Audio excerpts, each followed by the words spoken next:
Now let us come together, not as a group of separate individuals seeking something outside ourselves, but as one consciousness turning inward to the presence that has never left us. For this work we embark upon these 30 days of stillness is not a program, nor a discipline, nor an attempt to add spirituality to an already overburdened human experience.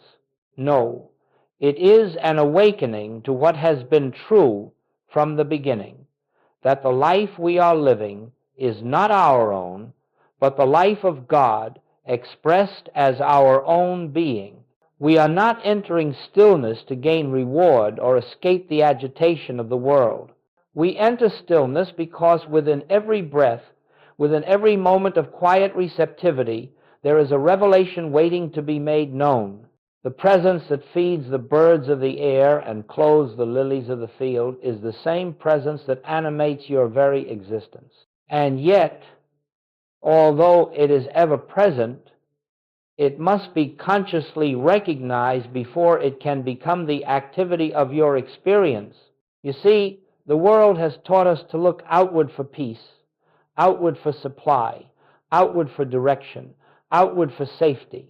But the infinite way teaches us that all such seeking is a wandering in shadows. For that which we search for lies already at the center of our own consciousness.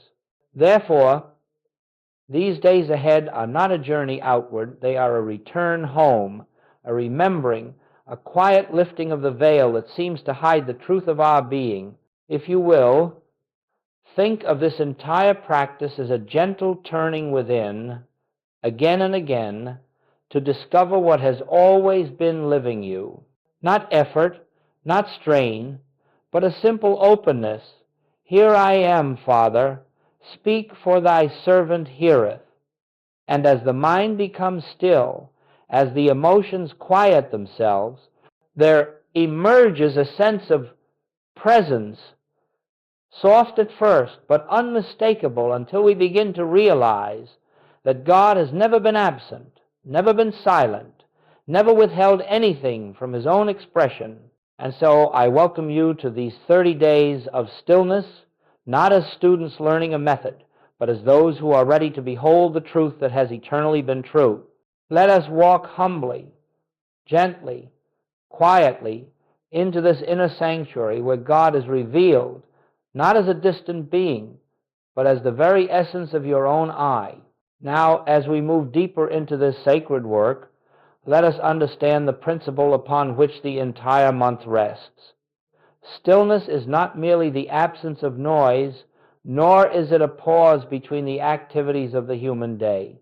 Stillness is the doorway through which the invisible becomes visible, through which the presence reveals itself as the reality of our being. It is the state of consciousness in which the personal sense of I grows quiet enough for the true I, the Christ within, to be known. You see, as long as thought rushes, as long as fear clamors for attention, as long as the mind insists upon solving, improving, or defending the human picture, the deeper currents of spirit cannot be felt. Not because spirit is absent, but because our awareness is preoccupied with shadows. And so stillness is not something we achieve. It is something we allow. It is a resting, a yielding, a receptivity to that which is already here, already functioning, already perfect. Joel taught that true prayer is not petition. It is not asking for things, nor attempting to persuade God to act on our behalf. True prayer is listening, and listening can only take place in stillness. In the silence of the soul, the voice that speaks without sound begins to make itself known. It reveals that all power is one, that all presence is one, that all life is one. And in that realization, fear dissolves, lack loses its meaning, and the sense of loneliness evaporates like mist before the morning sun. Understand this: stillness is not a technique to improve the human condition. It is the recognition that the human condition has no reality apart from the beliefs we hold about it. When we enter silence, We are not attempting to change our world. We are stepping out of the illusion that the world has power over us. We are returning to the awareness that God alone is power. God alone is presence. God alone is life. And so we begin this month not with striving, but with surrender, not with effort, but with trust. As you turn within, whether for a moment or for several minutes, remember that you are not seeking something missing. You are acknowledging something eternally present. You are creating the space in which realization may dawn. Realization that God is the substance, the activity, and the breath of your being. In this realization lies healing. In this realization lies supply. In this realization lies peace. Stillness is the door. Realization is the light that enters. Let us now turn to the first of our daily contemplations, the simplest and yet the most profound doorway to spiritual realization. Thou art here. These three words, when quietly acknowledged, have the power to lift the mind out of the realm of appearances and into the awareness of divine presence. They do not call upon a God far off, nor do they attempt to bring God into the scene. They merely recognize what has always been true, that the infinite is already fully present, fully active, fully here. You see, the difficulty in spiritual living does not lie in God's absence. There is no such thing as an absent God. The difficulty lies in our failure to be consciously aware of that presence. And so, throughout this month, whenever the mind becomes burdened, whenever the emotions stir, whenever the world presses upon you with its demands, simply pause and inwardly whisper, "Thou art here." Do not repeat these words as a formula or a mantra. Speak them as a recognition. Let them rise from the depths of your being, not from the surface mind. Say them softly within yourself, not to convince, not to compel, but to acknowledge. For in that quiet acknowledgement, something shifts. A subtle relaxation comes over you. The sense of striving eases. You begin to feel that you are not alone, that you never have been alone, and that the presence which sustains the universe is the very life of your own existence. Now, do not expect fireworks or sudden visions. Most often, the activity of spirit is gentle, like the dawning of light before the sun breaks the horizon. But if you will be faithful to this simple practice, you will soon notice that your reactions change. You become less disturbed by circumstances, less frightened by appearances, less tempted to take the burdens of the world upon your shoulders. The words, "Thou art here," create an opening, a clearing through which the awareness of God may enter. And understand this: the presence that is here is not merely near you or around you. It is within you. It is the very substance of your life. It is the intelligence that governs every function of your being. When you say, "Thou art here," you are not calling upon an external deity. You are recognizing the Christ within the I that I am.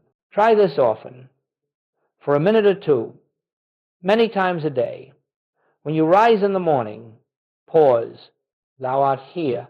When the thoughts race, pause. Thou art here. When you face a decision, pause. Thou art here. When you feel alone, misunderstood, weary, pause. Thou art here. Slowly the words will fade, and in their place will be a feeling, an inner assurance, a quiet peace, an invisible companionship. This is the beginning of the month's unfoldment, the first step into the sacred sanctuary of your own being. Now, as we enter more deeply into this sacred journey, let us understand that these 30 days are not a discipline of the mind, nor are they a program to accomplish spiritual goals. They are an unfoldment, a revealing of what has eternally been true but seldom recognized. Each day offers not a new truth, but a new opening to the same truth, the one presence, the one power, the one life, expressing itself as your very being. You may notice in these weeks ahead that some days feel effortless.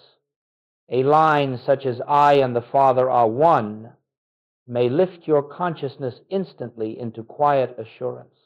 On other days, the mind may resist, the emotions may stir, and the world may pull insistently at your attention. But understand this, both the easy days and the difficult ones are part of the same unfoldment. The surface mind may fluctuate, but the activity of spirit does not. It works within you whether you feel it or not.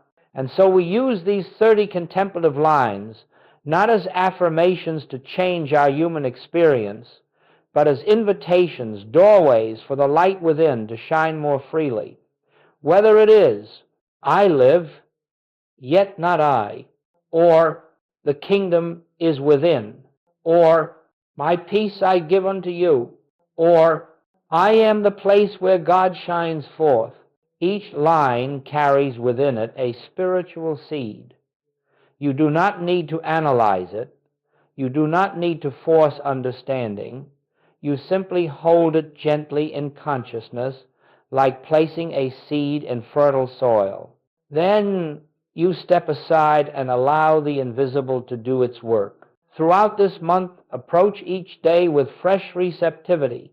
The truth never repeats itself in the same way. The mind may repeat words, but realization is always new, always living, always spontaneous. One day the line, "There is only one power," may appear to address fear. Another day it may speak to your sense of supply. On yet another, it may dissolve the subtle belief that you can be separated from God for even an instant. You see, the power is not in the words. The words are merely symbols, markers, that point to an inward reality.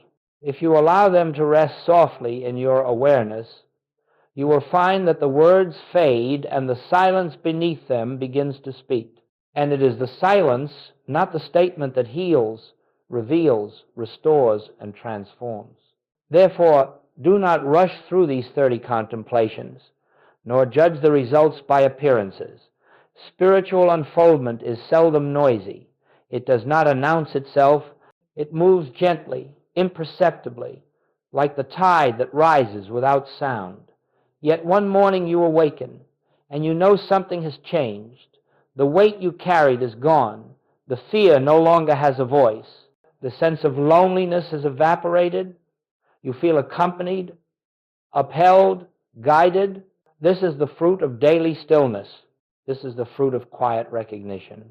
This is the fruit of 30 days spent turning within. And though you may not see the entire transformation while you are in the midst of it, the unfoldment is taking place nonetheless. The spirit within you never sleeps. Its activity continues even when you are unaware of it. Our task is simply to present ourselves each day open, receptive, available, and allow the inner light to reveal itself in its own way, in its own time, in its own perfect fullness. Now, as we continue in this sacred practice of daily stillness, something subtle yet profoundly transformative begins to take place within you. It does not arrive with fanfare, nor does it announce itself with emotional excitement. It comes quietly, as a gentle movement of the spirit, a soft unfolding of awareness that Joel called the inner hearing. You see, the spiritual life is not lived through the human mind. The human mind is an instrument of analysis, of memory, of reason, and all these have their place in the world of appearances. But they cannot touch the infinite. They cannot grasp God. They cannot reveal the presence. Only the inner ear, that deep faculty of spiritual discernment, can receive the impartation of truth. And this inner ear awakens, not through effort, but through silence. As you sit in stillness, whether with the words, "Thou art here," or "I and the Father are one," or any of the contemplations we shall explore this month, you are tuning your consciousness to the frequency of spirit.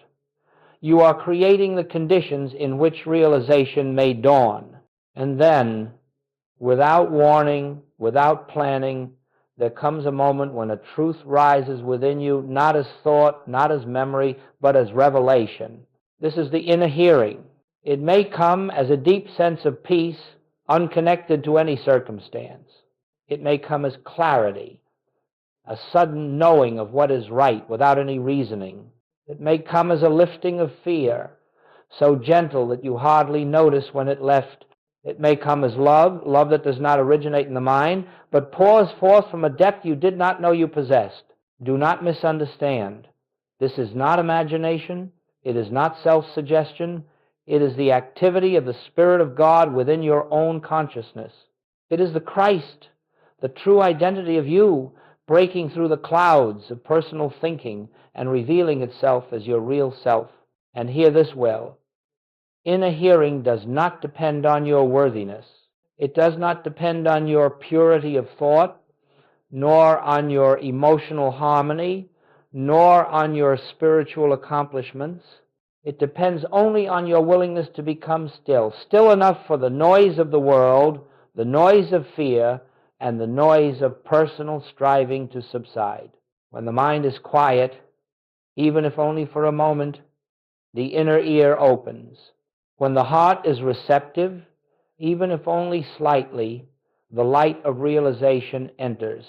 When you cease trying to reach God, God reveals himself as the very being you have never ceased to be. And so throughout this month, as you return to stillness, you will gradually discover that a new dimension of life is unfolding within you. You begin to sense that guidance is no longer sought from the outside. It arises from within. You feel that strength is no longer the result of effort. It comes as grace. You notice that harmony is no longer created. It is revealed. This is the fruit of inner hearing. This is the beginning of spiritual realization. This is the awakening of the divine consciousness that has always been the center of your being. And once this inner hearing begins to function, even faintly, it will continue to grow. It will speak more clearly, more frequently, more naturally. It will become the quiet voice that walks with you, the silent companion that precedes you, the invisible presence that sustains you. And you will know beyond all doubt that you are being led not by human will, but by the Spirit of God. As we continue in these daily contemplations, something begins to take place within you, quietly, steadily, almost imperceptibly at first. It is not dramatic. It is not emotional. It is not accompanied by sudden bursts of spiritual excitement. It is a transformation, but a transformation so gentle, so inward, that you may not notice it until you look back and discover that the landscape of your consciousness is no longer the same. You see, spiritual growth is not measured by outer achievements. It is not measured by visions, nor by sensations, nor by changes in circumstance. It is measured by the degree to which the personal sense of self yields to the realization of the presence within. And this yielding happens slowly, tenderly, through the simple act of stillness. One day, you will discover that situations which once disturbed you no longer hold the same power. You will find that the reaction which once sprang up instantly, fear, irritation, anxiety, has lost its foundation. A space has opened within you, a stillness that meets the world with peace rather than resistance. This is not something you have done. It is something that has dawned through grace. Another day, you may notice that the sense of loneliness has begun to fade. You feel accompanied, upheld, guided. Even in moments when you appear to be physically alone, there arises a gentle assurance. You are not walking this path by yourself. The presence that you have acknowledged in stillness reveals itself as the companion of every breath, the intelligence behind every step. You may also see changes in your sense of supply. You no longer look outward to people, circumstances, or opportunities as sources of your good. Instead, you begin to feel that supply is a flow, an unbroken, invisible rhythm of ideas, opportunities, and right activity flowing from within your consciousness. The fear of lack loosens its grip, not because you have acquired more, but because you have recognized that the infinite source is the very life-living you. In your relationships, too, the transformation expresses itself. You begin to behold others not as personalities to accept or reject, not as bodies to please or challenge, but as the same Christ expressing through different forms. You begin to understand what Joel meant when he said, "I am you and you are I." For the more you recognize the presence within yourself, the more naturally you recognize it in others. Perhaps most profoundly, your longing for spiritual results begins to diminish. You become less interested in what stillness can bring you and more devoted simply to abiding in the presence. The desire for experiences subsides, and in its place arises a contentment, a quiet joy, a sense of completeness that is not dependent on anything external. And here is a mystery. The very moment you cease seeking results, the results begin to appear, not as the world gives, not as rewards, but as manifestations of a consciousness aligned with God. All of this happens gradually, silently, like the soft turning of a season. You may not feel the change as it occurs, but you will awaken one morning and discover that your consciousness has been lifted. You will realize that the peace you once pursued now rests upon you. The harmony you once sought now moves through you. The presence you once tried to find now reveals itself as the truth of your own being. This is the quiet miracle of these 30 days. This is the transformation born of stillness. This is the fruit of letting the inner light shine in its own effortless way.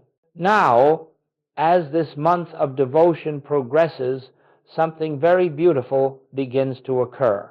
Stillness, which at first seemed like a practice, something you did for a minute or two, many times a day begins to live you.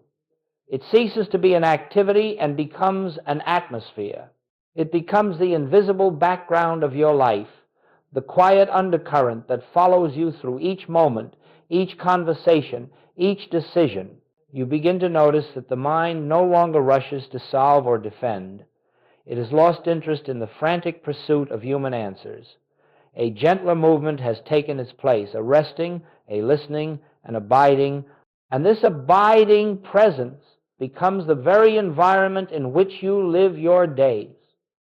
You find yourself turning within, not because you must, but because the soul longs for the sweetness of that inner companionship. Joel often said that the infinite way is not a collection of practices or a code of teachings. It is a state of consciousness. It is the constant awareness of God as the only presence, the only power, the only life. Stillness is the doorway to that consciousness, and as you enter it again and again, the door becomes easier to find. At times, it will open before you even reach for it. You will discover that the Spirit takes the initiative, meeting you before you can call, answering before you can speak. And so prayer becomes effortless. Meditation becomes natural. You no longer try to get into the silence. Rather, you realize that the silence has always been there, waiting for your recognition. You cease striving for spiritual experiences. You cease seeking mystical states. The search dissolves. The seeker dissolves.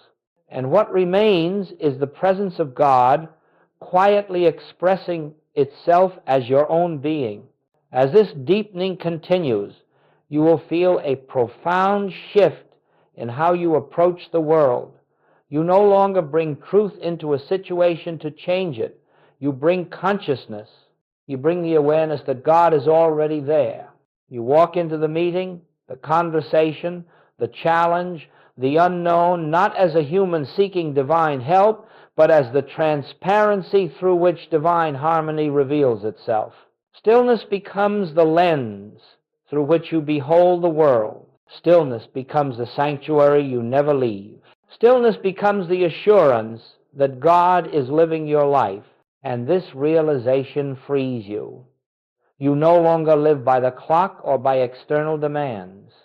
You live by inner guidance. You move when the Spirit moves. You rest when the Spirit rests. You speak when the inner voice speaks. You remain silent when it is silent. Every action becomes an extension of the presence, not an assertion of the personal self. This is the point at which stillness has matured from a practice into a way of life. You walk in the world, but not as one burdened by the world. You move through human scenes, but not as one subject to them. You live in the awareness that the kingdom of God is not a future attainment, but the ground upon which you stand, the breath you breathe, the life you are. And so, beloveds, do not be concerned with how far you have progressed. Do not measure your spiritual maturity. Simply remain faithful to the inner turning, and the inner turning will carry you effortlessly into the deeper waters of realization. For it is not you who accomplish this work. It is the Spirit within you, fulfilling its purpose through the quietness of your surrender.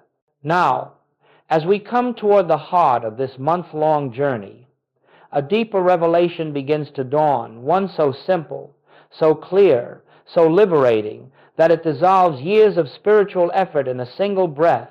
It is the realization that you are not the one living your life. God is the life that is living you. This is not poetry. It is not metaphor. It is not a comforting thought meant to reassure a troubled mind. It is truth pure, unadorned, unqualified. When the personal sense of I becomes still, when striving ceases and silence is allowed to permeate the soul, you begin to perceive that all the while, beneath the surface of your human doing, an invisible presence has been conducting the true activity of your life. Consider for a moment the way a flower opens in the morning sun. It does not try to open. It does not force itself to bloom. It simply yields to the invisible life within it. That life is its intelligence, its purpose, its direction. So it is with you. The life you believe belonged to your human personality has never been yours. It has always been the expression of the infinite made visible through you. When Joel said, "I can of mine own self do nothing," he did not speak of helplessness, nor was he confessing weakness. He was expressing the highest form of spiritual recognition that the personal sense of self has no power, no wisdom, no life of its own. And yet, when it yields, the divine self, the Christ, the I am, shines through with effortless grace. In the stillness, you begin to sense this great truth. You notice that inspiration arises without your thinking. Solutions present themselves without your seeking. Strength appears without your effort. And you come to realize that all along, the Father within has been the source of your every breath, your every intuition, your every moment of harmony. This realization lifts a tremendous burden from your shoulders. No longer are you attempting to guide your own steps, to secure your own supply, to heal your own body, or to direct the course of your life. The responsibility is released not into chance, not into fate, but into the hands of the very presence that is living you. Life becomes a listening. Action becomes the natural expression of inner guidance. Prayer becomes a recognition rather than a request. Harmony becomes the atmosphere in which you live. And with this realization comes an even greater truth. The problems you thought you had were never yours to solve. They belonged to the personal sense of self, which was never your true identity. As the false sense dissolves in the light of this realization, the problems dissolve with it. Shadows vanish when the light appears, not because they were overcome, but because they were never real to begin with. This is why Scripture says, "It is the Father within me who doeth the works." It is not a statement of humility, but of spiritual fact. When you yield to this inner activity, you do not become passive. You become transparent. You become the place where God shines forth, the instrument through which divine harmony is made visible on earth. And so, with each day of stillness, with each gentle turning within, with each quiet acknowledgement of Thou art here, you are preparing the way for this realization to take root. You are loosening the grip of the personal sense of self and allowing the true self-God being, Christ awareness, to emerge as the reality of your life. This is the great transition of which the mystics speak, the shift from being a creature trying to reach God to being the expression through which God lives, His own infinite life. It is not a future attainment. It is the truth of you now, awaiting only your recognition. And now, as we bring this unfolding to its gentle close, let us remember that spiritual work never truly ends. It does not conclude with the final word of a lecture or the closing of a book. For the activity of spirit is continuous, ceaseless, and eternal, and it moves within you whether you are aware of it or not. The stillness you have touched in these contemplations is not confined to these moments. It is the very ground of your being, ever present, ever available, awaiting only your recognition. Beloveds, take with you this simple assurance. You are safe, not because the world is stable, not because conditions are favorable, but because the presence that lives you is infinite, unchanging, and whole. You walk in the everlasting arms, held by a love that has never wavered and will never withdraw. No problem, no appearance, no condition of this world has the power to separate you from the life that is God expressing itself as you. Carry forward the stillness you have gathered here, not as a technique, but as an atmosphere of consciousness. Let it go before you into every circumstance of your life. Let it surround you in your moments of uncertainty. Let it lift you in times of fatigue. Let it reveal to you, again and again, that you are never facing anything alone. The presence walks with you as your own being, and it knows the way. When the mind grows noisy, return for just a moment to that awareness we have practiced. Thou art here. When fear whispers its illusions, answer softly, I and the Father are one. When you feel the weight of the world, remember, I am the place where God shines forth. Let these words become gentle reminders, not affirmations of something hoped for, but recognitions of what already is. As you continue beyond these 30 days, you will find that the inner hearing grows clearer, the inner peace deeper, the inner guidance surer. You will discover that the life you are living is not yours to manage, but yours to behold as the unfolding of divine grace, and you will walk through your days not as one struggling to reach God, but as one in whom God is already living, already expressing, already fulfilling His own infinite purpose. And now, let us rest for just a moment in the silence together, not to seek, not to ask, not to accomplish, but simply to be and to know Thou art here. All is well. Peace abides. May the grace of the infinite go before you. May the light of the Christ shine within you. And may the presence that is your very life be revealed to you more deeply with every passing day.